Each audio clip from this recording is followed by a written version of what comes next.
Good evening and welcome to this edition of the Diamond Mineral Water and Ncn Sports News for today, Wednesday, July 1, 2009. I am Alethea Grant Charles. In the news tonight, just off the heels of the recent International Cricket Council's World 2020 Cricket Tournament in England, the Caribbean has already begun preparations to host the 2010 edition of the tournament, which is less than a year away. Here is more. The ICC contingent have already started venue inspection for next year's ICC 2020 World Cup. The tournament director, the media manager, and the events manager at Wednesday's media briefing said they are all encouraged by what they have seen. The practice venues, we're quite happy with it. The team here is an excellent team, and we will certainly build on what exists in Guyana and ensure that Guyana is in a state of readiness when the matches are held in 2010. Here we were very confident that the venue would be able to accommodate the requirements of a 2020, and that's proved to be true. Our inspection yesterday has confirmed what we thought would be the case, in that the stadium will be very suitable within its existing infrastructure for what we need to achieve. Back in Guyana and delighted with the facilities that we found yesterday, which are absolutely first class from a media and communications perspective.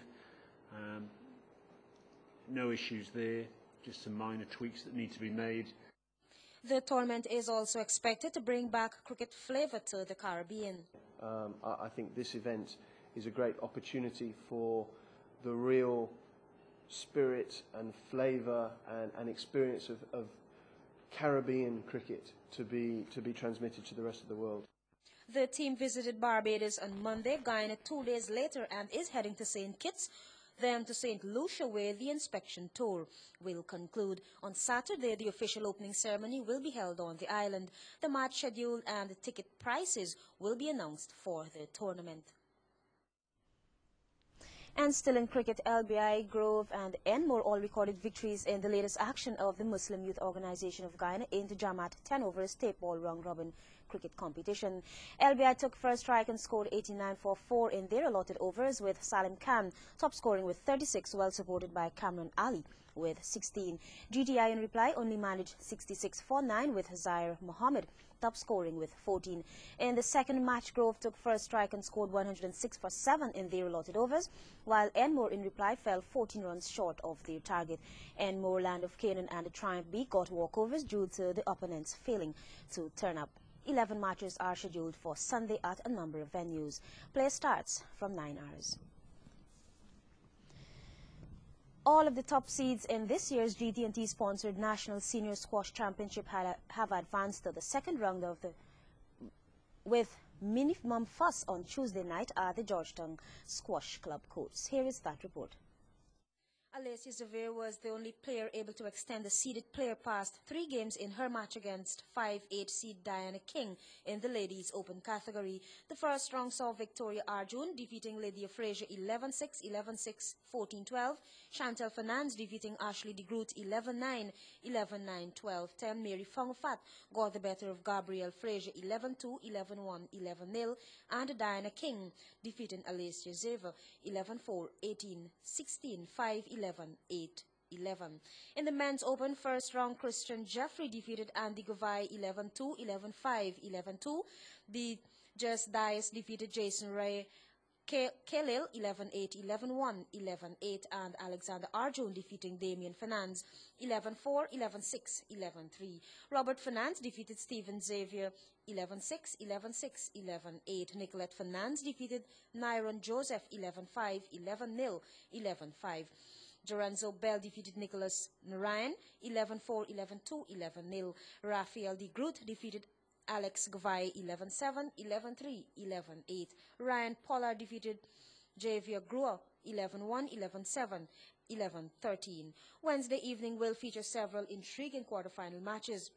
On the man's side, Robert Fernandez will have to rely on all his experience to turn back the challenge of 2-time Caribbean Junior champion Alexander Arjun, while his sister Nicolette will have a tricky assignment against a deceptive Jorenzo Bell. Guyana's Ian Gavai was among the top performers in the 26th Beacon Barbados Open Golf Championships held at the Royal Westmoreland Club in St. James. Leanna Bradshaw has more.